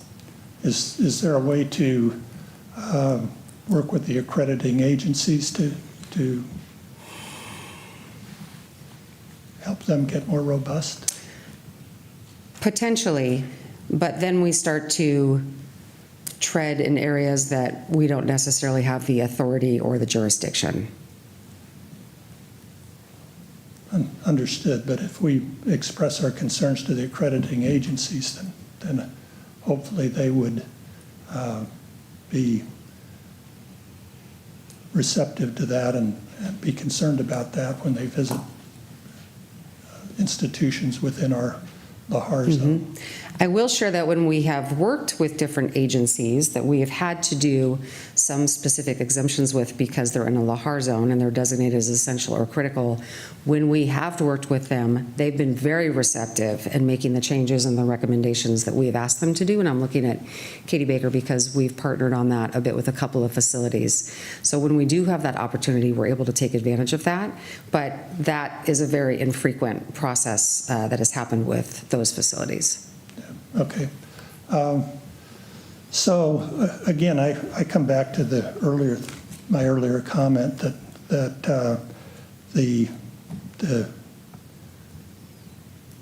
if there's no planning, then it doesn't matter how far into the Lahar zone people are. They're likely going to have problems getting out because they haven't planned, they don't have a plan. So again, I think this is a planning issue. Putting another 40 ADUs scattered through this region, I don't think it's going to have any impact whatsoever on the time it takes people to evacuate. One of the things that came through very clearly in this report was that you're going to get out quicker if you walk than if you drive. So people need to understand that, and if you're walking out, you can get from River Road to high ground, that's about as far as that's the greatest extent we have by my slower pace in 27 minutes. So it was 1.6 miles. So if we take that and we say you're a 2 mile an hour person, which is I think the low end of the pace that was used in the study, then you can be out in 45 minutes or thereabouts. And again, the time we have available is in hours, not minutes. So and it's a remote possibility that this is going to happen. It may well happen in the next 50 years. We talked about it. Councilmember Castema talked about a 10% chance. Could you inform me on what time period that? 75 years. 75 years, so a 10% chance in 75 years? I believe that was it. Kirsten? Yes, and that information, I believe, is in the 2022 report that we've shared with council that talks about those estimates. Yeah, so a 10% chance at 75 years that have sets aside our ability to build additional housing that people can afford to live in. I think that's. I think the planning is what's going to save our bacon, not a zoning regulation. So that's my position. Thank you. Councilmember Castema. Thank you, Mr. Mayor. What's sad about this discussion is that I really understand the concern for more housing. In fact, we have done an excellent job in Puyallup over the past few years of increasing housing, increasing development. We, in fact, have a 30% increase in permits over this last year. We approved apartments, like I say, on key arterials that allow for evacuation. And I've talked to former council members dated back to the period that I talked about, and they're fully aware of the Lahar threat, and their thought was, with moderate growth in the valley, that is the approach to take. It does disturb me that you said that if someone decided to put a duplex in place of a house, we have now prevented that. I don't think that is the intent. It was what we had before. And the state legislature, however, came along and they've intervened, and what they want to do is turbocharge the neighborhoods. Not only do they want to turbocharge development in the neighborhoods, they want to say no parking requirements. So can you imagine that? Within a half mile of, that's the entire downtown area to the fair and then to the river. Within that area, no parking is required at all. So the roads will become crammed in the side areas, which I think will make evacuation hard. Go to West Seattle. See what that kind of thinking has done in West Seattle. You can't, the roads are so packed, you can't find a place to park. And they take up a tremendous amount of space, and the density is such. Now that might be fine in West Seattle, but in the valley, we can't accommodate that in an emergency like Lahar. It would be a disaster to do that kind of density in our neighborhood. So the prior councils acknowledged this and said we should be moderate in our approach. And I think we should go back and look at allowing the type of density, moderate growth in our neighborhoods that we did prior. We should allow that in the neighborhoods. But to turbocharge it, like housing advocates want, it's amazing. We've done a beautiful job with this city in nurturing it with a vibrant downtown, with new developments coming in. We did that in Puyallup. We didn't need the state to mandate anything for us to grow and provide more housing. And my argument to you would be is that the more housing we have, the more supply we have. And the more supply we have, the price becomes more competitive. And we have done a good job of that, but we've done it carefully and we have nurtured along the way. So I, don't mind sitting down with staff and looking at preserving the ability for our neighborhoods to grow in a moderate way, not turbocharge them into some complete, concentrated, high density that make, when a lahar happens, just extremely difficult, add to the complications of evacuation. We've got to be aware of that. I think with the USGS latest survey going at 13%, in their opinion, we give our border, and it would kind of hit maybe the 13% that would be the hardest hit. My home by far, because we have a big dip. I'm probably in the lowest area in the valley, and I will be hit. If there's any speed area in the valley that will be hit first, going along that river area, lower area, I assume I will be hit pretty fast. I have been told, by the way, by emergency management individuals, that even though I have a bridge right outside my home, that if I crossed, I would be probably maybe 3/4 of a mile. It would be shorter for me to go over to North Hill. I've been advised not to do that, because by the time I even know about the lahar, that river will probably be up to that bridge and make it vulnerable and incapable of being used. So I have to reverse, come all the way across the valley, and that's quite a long way.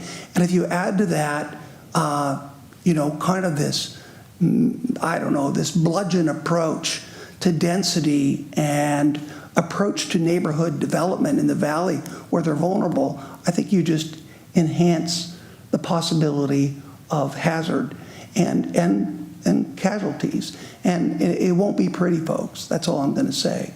It will not be pretty. And I think we have to go back to a far more careful, concerned, deliberate way of managing growth. And I'll gladly talk with staff and try to address some of the issues Councilmember King came up. I just think the idea of turbocharging all of this with no parking requirements, none. Folks, it's not a future I want to live with. So that's my 2 cents worth. Councilmember Gilliam. Thank you, Mr. Mayor. I've been listening to my colleagues, and I've been listening to our constituents who come in and talk about the frustration with infrastructure and with the frustration of through traffic. And I am definitely for middle housing. I'm absolutely for creating opportunity for people to be able to purchase a home that they can afford or rent at a reasonable rate, which we do have to create space for. But I appreciate the wisdom that I hear from Councilmember Castema, and especially in futuristic thinking, futuristic growth. If we just, and I even appreciate Councilmember Smolko asking her brilliant questions on unintended consequences when it comes to potential issues of pushing people out, right?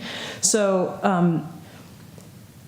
I'm of the mind, because you probably need some direction after hearing everybody's thoughts, I'm of the mind of having the 13% with the 1 ADU in that allowable in that space. And as a council, I urge us to definitely consider intentional growth, especially with our infrastructure, recognizing that Olympia come 2027 having 0 parking requirements, right? So we have to partner middle housing growth with knowing what's coming down the road. We can't just do a rip the Band-Aid off and say, okay, go ahead and build whatever you want, because we do have to consider the infrastructure. So for direction from this council member, I am for the 13% and 1 ADU, just for clarity. Thank you, Mr. Mayor. Okay, just a couple of follow-up comments. We talk about turbocharging our housing market, and we had the potential to build ADUs in Puyallup for the last 50 years, I suppose, up until 6 or 8 months ago.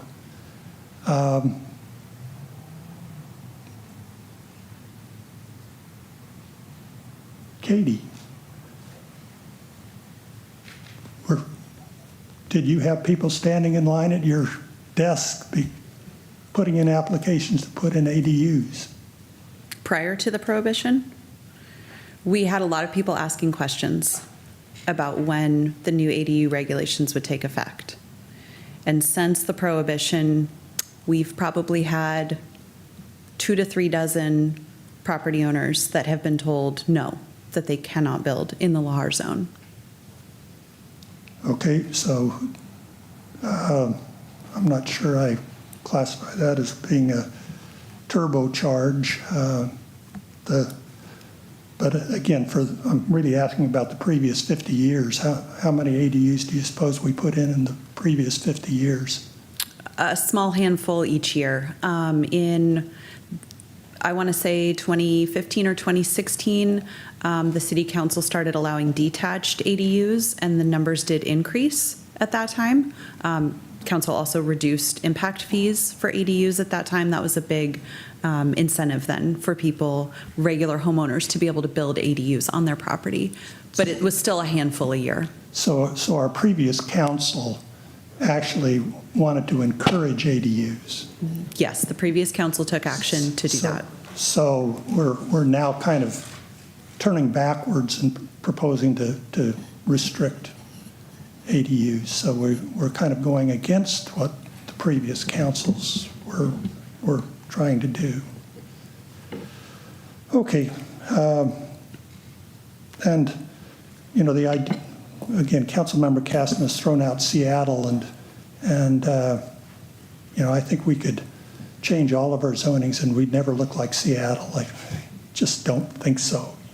They've got skyscrapers, and when we have a gazillion skyscrapers here in Puyallup, then I think we need to worry about our neighborhoods looking like Seattle. But until then, it's not a huge concern for me. Thank you.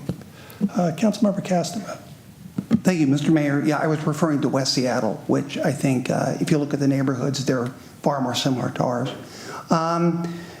I'd like to make a motion along Councilmember Gilliam's line that we adopt the 13% with the ADU, and I would like to discuss in the interim before final passage addressing some of the issues that Councilmember King came up with. But the motion, as I put forward, is to adopt 13% with the ADU allowance. I'll second that. Thank you.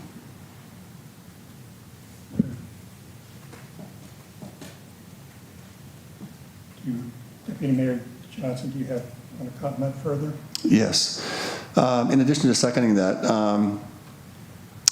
I'm concerned that somehow, again, I still don't know how, you know, it's behind us now. I still am concerned that how council communication came up with an owl ban on this Lahar area. That's here nor there, although I'm curious about that.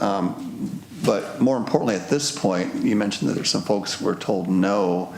Do we have a way to get back in touch with them so that they can at least know that, hey, that was a mistake or misinterpretation or whatever the case is? That's not the case. At least it wasn't the intent from the council that I recall ever hearing. Maybe it got translated for whatever reason, but now especially that it's clear, will they be reached out to and say, hey, listen, there was, you know, it is allowed, so that they're not disenfranchised or, you know, whatever. Is there a way to get a hold of them because we have some information? We can certainly work to identify, you know, from our records who we've talked to, who has called. Emails are the easiest way to track.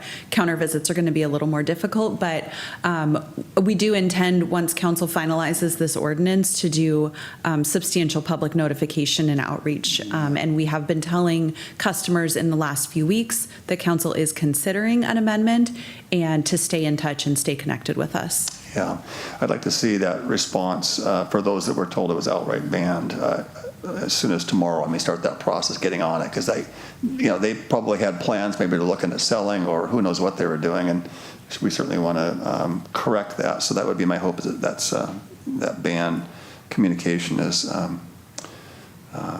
directed properly and correctly. Thank you.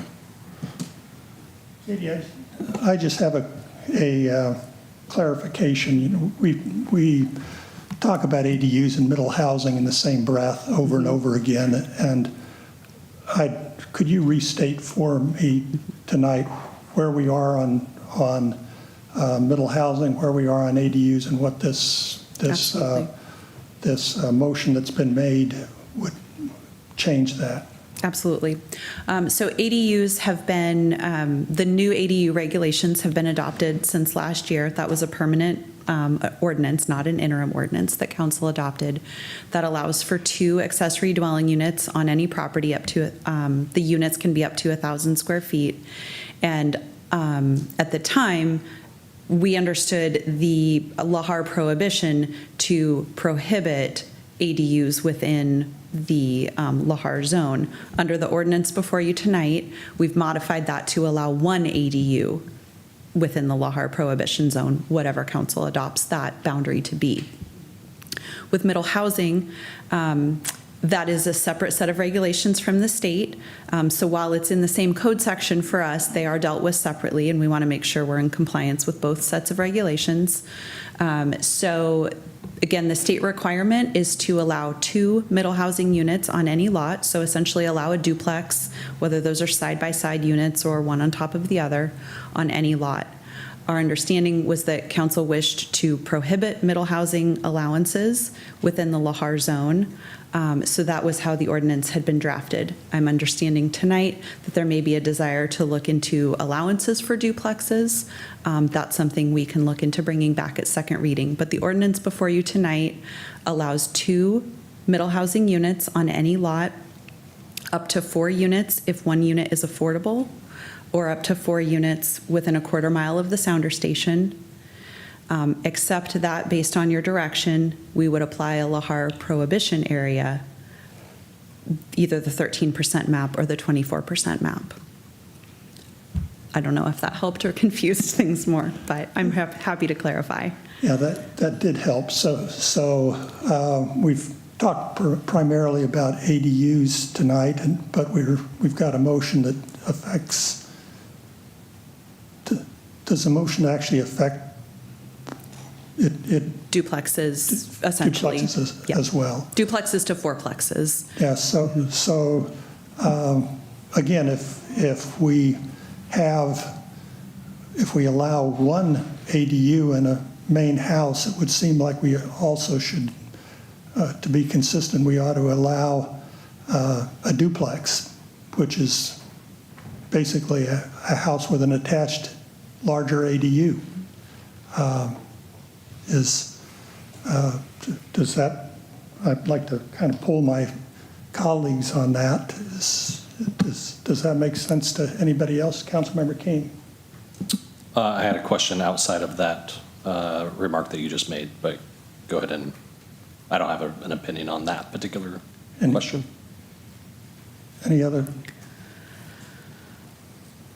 Anybody? I'm not getting much of a pull. Deputy Mayor Johnson.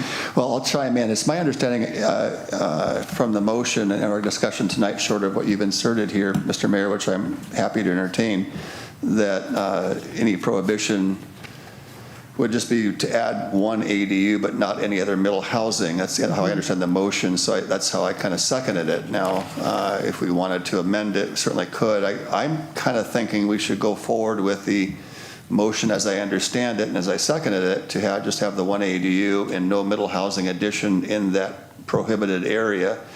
But I would be open to further study by staff and discussion on second reading if we wanted to insert some additional middle housing in that second reading to allow that possibly. So I wouldn't want to hold back or change the motion.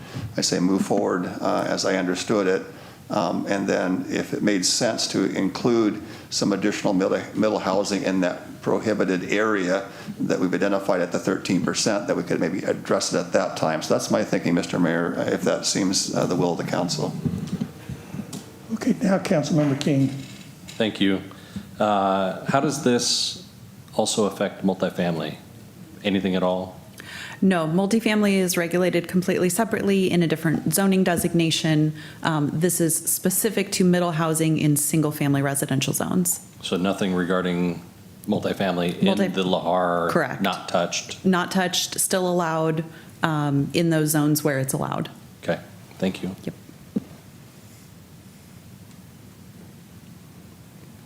Okay, I think we've run our course on this. I'm debating whether or not I want to offer that amendment. And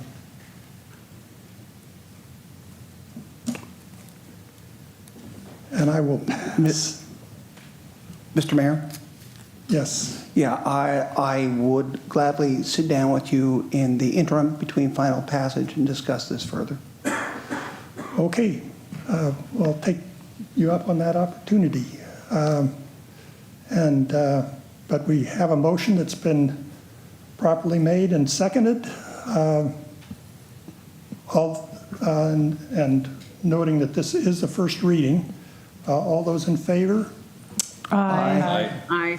Any opposed? Motion passes. Thank you. I appreciate that robust conversation. It sounds like it will continue. City Manager's report. Oh, no. 5F or 5C? Oh, did I miss something?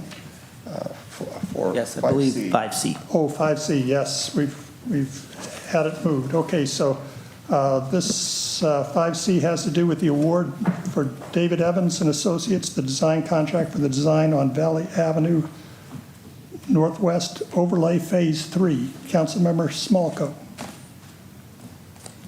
Oh, sorry, yes, sorry. My apologies.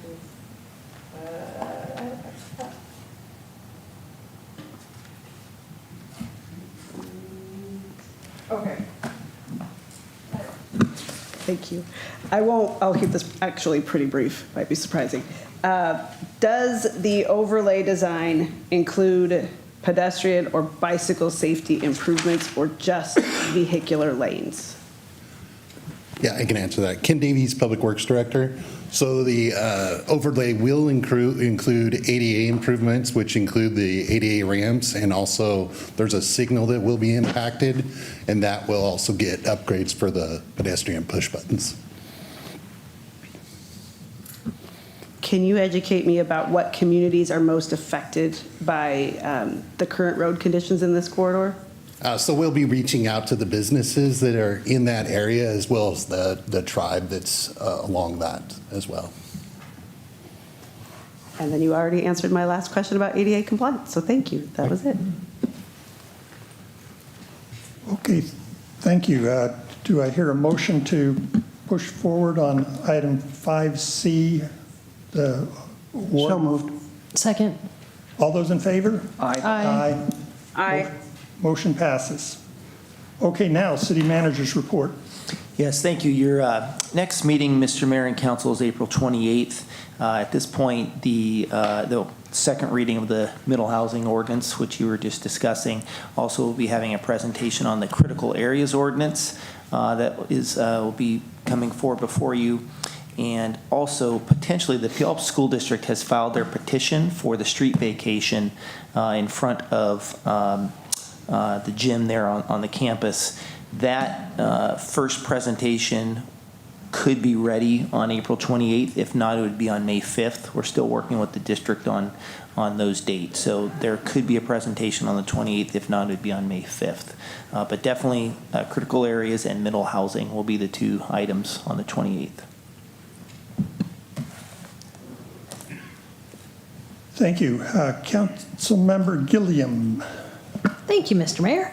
Okay, well, this Saturday, there's a lot going on in our community, and it is our long-awaited farmers market is coming back. So the Puyallup Main Street Association is kickstarting it, so please come out, rain or shine, and get your vegetables. Also happening this Saturday, we did have a very lengthy discussion on the Lahar zone and preparedness. So we do have at the library, I believe, Kirsten, I'm going to save the time, and if I'm wrong, correct me, 10 to 4. In the library, where in the library? The big meeting room. The big meeting room. So not fully inside the library, but the hallway before you go in, big meeting room. Come learn for yourself. Whatever you want to know about the Lahar and then some, because our team is ready to empower people to make educated decisions for your family in Puyallup. Also, if you're looking to volunteer or you have a teenager that you want to get out of the house and off the computer or off their phone, we are having, Puyallup Main Street Association is having a community clean day, and that's where we jumpstart just cleaning up Puyallup, and it's like spring cleaning for our streets. So this Saturday, there's great things to be involved in and get educated on, and fill your refrigerator. And with that, I'll be done. Thank you, Mr. Mayor. Thank you. Councilmember Castema. I'll pass this evening. Thank you, Mr. Mayor. Councilmember Adler. Thank you. I'll be brief and just say that since the last time we met, or the last council meeting rather, we've had a lot of community celebrations and exciting things that have been happening. The Daffodil Festival, the Grand Floral Parade, Spring Fair, Spring Break. We've had great weather, but we also had some tragedy in our city. And I just want to take a moment to thank the Puyallup Police Department, Central Pierce, for their quick response. Certainly, incidents like this do not happen in our city often. And therefore, when things like this tragedy do happen, albeit very isolated, it really affects folks. And it goes without saying, but just the professionalism and frankly, the care from PPD has just been incredibly heartfelt and has been genuine and has really helped, I think, the neighborhood in which this tragedy took place start to heal. And so I just, again, want to thank PPD, Central Pierce, and others who were first on scene and have subsequently likely continued to work this situation and offered resources to families involved and the neighborhood. It does make a difference, and like I said, healing is happening. And so for as much celebrating as we do and great things that our city does, and all of us joining in together to celebrate those great things, I do just want to acknowledge that sometimes we have tragedy, but the one thing that remains is that we always come together. And again, just want to thank everyone for their support during that time. Thank you. Deputy Mayor Johnson. Thank you, Mr. Mayor. A couple things. One is I wanted to once again acknowledge the great ribbon cutting that we had at the Public Safety Building last week. Really quite a special day of celebration for our city. A lot of effort went into getting to that point by the council and by constituents and input and, some lively debate and pros and cons. And end of the day, that ribbon cutting was a spectacular celebration on behalf of our city and for the future of public safety in our city. I would suspect that even those, that were, concerned or against it, with hindsight, we'll look back and realize it was a wise decision, especially when you look at the facility that they were meeting in and how dilapidated that was for the growth of our city. It was time to be done. And one thing I think that should be recognized, and I did hear this from outsiders who were visiting that day, and I mentioned it in the speech that I gave, is when you looked out at the folks that were there, the turnout for that event, there must have been hundreds of people there, hundreds, and that wasn't much of an exaggeration. And for a smaller city as ours to get that much of a turnout in the middle of a weekday really says that Puyallup community really cares about our town. I did hear from professionals who build other public safety facilities across the state that this was highly unusual to see this kind of a turnout in proportion to other cities who build public safety buildings. And I think it's a real testament to the culture of our city and to the constituents who live here and to the council and to our staff and all the departments that make this city so special. And it can be said that sometimes we take for granted and not realize how special we have it until you really do some comparisons. And I think Puyallup is a very special place, and we really should be proud of those who have gone before us and those that are currently serving, and then those who will be coming behind us that would continue this trajectory of a great city. So congratulations to the city of Puyallup, to the Puyallup Police Force, and to the city staff. I also wanted to say that I had a great conversation this morning with Don, the president of Good Samaritan Hospital. There's some great economic development happening in our city with that $450 roughly million investment into our city to add this new tower eventually that's still a few years out, but certainly is in motion. The economic development and the services that's going to provide to constituents and to those in need for emergencies is just a real beacon in our city. I mean, I think about this. There'd be cities who would beg for a significant hospital like this to be located right in their core, and here we have it, and it's just remarkable. This city didn't happen by accident. This was decades of intentional leadership and people that care that is now, we're seeing it really begin to blossom. And I remember when I was mayor for a couple of years, I said it then and I still believe it now, that Puyallup is on the verge of an explosion of prosperity on a holistic level, not just economically, but I think culturally, spiritually, all these different areas. I think we're seeing elements of that, and it's not a surprise.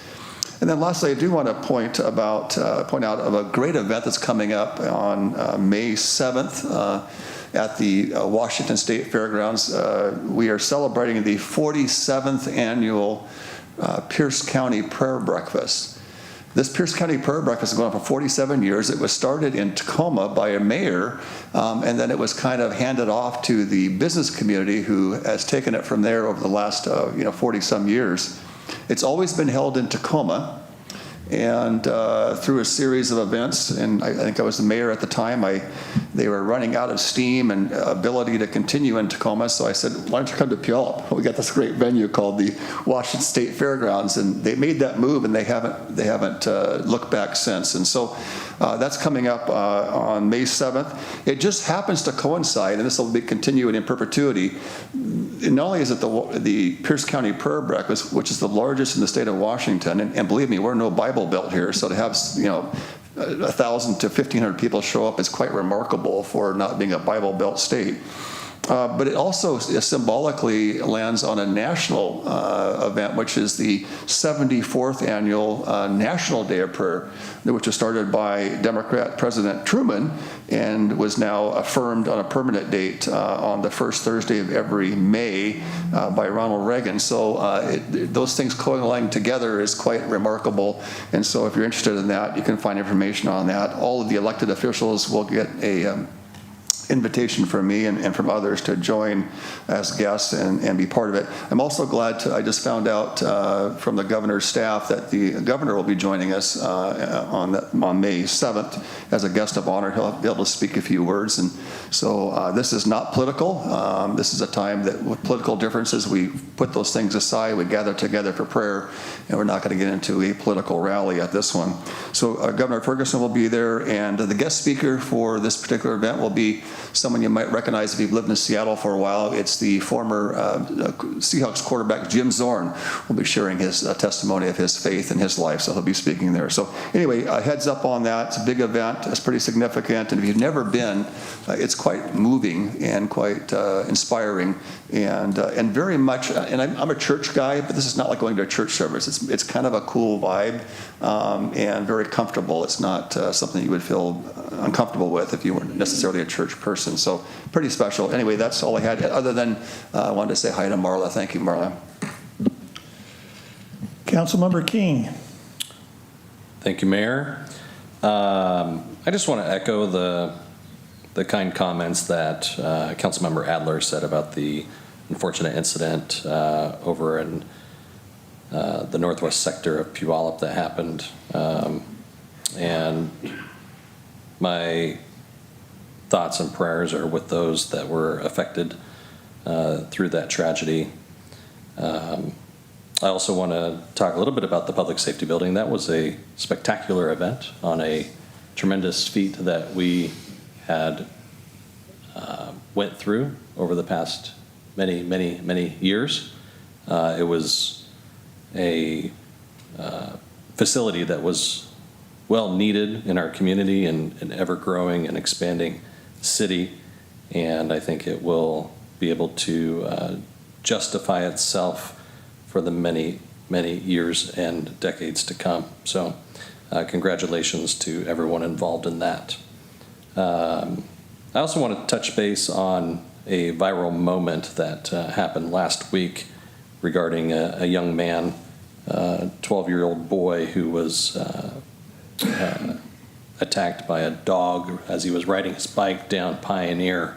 And it kind of touched me a little bit, just because, being such a young child and having a unsupervised dog that got out from wherever he was and took a couple jabs at the boy. I always,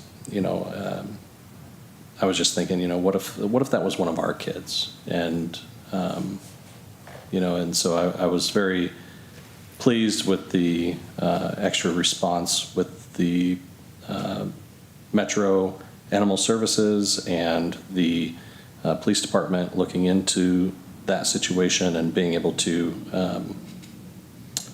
help that situation. But furthermore, I just want to extend a huge thank you to the innocent standby or driver, if you will, that was driving down Pioneer, that was able to help the young man. I believe his name was Mr. Meeker, and hopefully I'll be able to meet you someday and shake your hand and say thank you for helping him out. Farmers Market's coming back this weekend, and furthermore, we have all the directional signage up and around the city that lets everyone know where the free parking is. So if you haven't seen it, we have beautiful signage, the big beautiful signage that's all around the city that says free parking. You can't miss it, and there's a very good campaign that went out for that. So to everyone involved putting up those signs, I think on behalf of everyone in the city, thank you for allowing everyone to know where free parking is at. Lastly, I know it's a ways out, but it's never too soon to promote it. Our July 3rd and July 4th events that are happening in our city, celebrating our 250th, the Chamber of Commerce, as well as the Puyallup Main Street Association, both having events that same weekend. It's going to be a tremendous event in combination with those two great organizations, and make sure you mark it on your calendars and be part of it. There's going to be a lot of festivities in our downtown, and I can't wait to see how it turns out. So with that said, thank you. Councilmember Smolko. Oh man, I'm going to make up for lost time tonight. I've got 4. It's been quite an exciting last 10 days or so for me personally and professionally, but I'm going to limit it just to a few. First, I spent 10 days riveted to live streams, maybe like some of you, of the activity on board the Orion spacecraft on the Artemis 2 mission. And one thing that I found particularly powerful, most of you probably don't know, but I teach aviation and aeronautics to elementary kids. Astronauts for decades have described a common feeling. It's the realization that everyone back on Earth shares more in common than we realize. It has a name. It's called the overview effect. When you see Earth from that perspective, you realize that borders and divisions simply aren't visible from space. While aboard the Artemis 2 mission in early April this year, NASA astronaut Victor Glover shared a powerful reflection on viewing Earth from deep space. Quote, "In all this emptiness, this is a whole bunch of nothing, this thing we call the universe. You have this oasis, this beautiful place that we get to exist in together. I can really see Earth as one thing." He made it clear that, again, quote, "Homo sapiens is all of us, and that we are one single people." I think particularly powerful with Earth Day coming up, all the things going on, just, it was pretty profound to see Earth from their perspective and to see Moon from a whole new perspective with human eyes for the first time. I get goosebumps every time I watch videos of it. Tour, that's what I've been calling my facility visits he set up for me. We got to tour the corporate yards and the wastewater treatment, and I have to be honest, I was truly blown away. I went in expecting to learn, and I left genuinely inspired. What struck me most was the ingenuity and collaborative problem solving happening every single day in jobs that most of us never get to see. These teams take on some of the hardest work in the entire city, and they make it look awesome. I told Steve I half want to quit my day job and join them to work alongside them, inventing and curating equipment and repurposing it. The efficiency is pretty remarkable. I mean it as a real compliment. These people, we are so well served by them. And I want to make a special shout out to Scott at Corporate Yards and Dan at Wastewater Treatment for welcoming me and giving me that education. And as a thank you to our city manager, I made you a t-shirt, Mr. Kirkley. You might not want to wear it or wash it. It's the first t-shirt I've ever made. It might be better as a souvenir, but here it is. City of Puyallup World Tour. All right.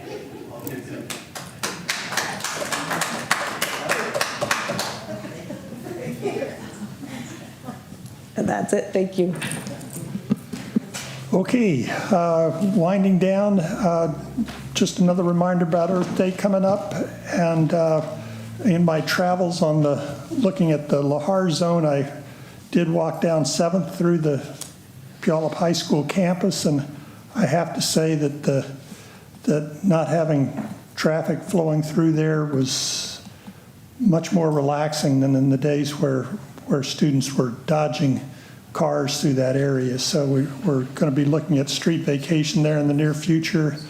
I invite everybody to come down and observe what it looks like and how it's operating now. And with that, I'll let us stand adjourned.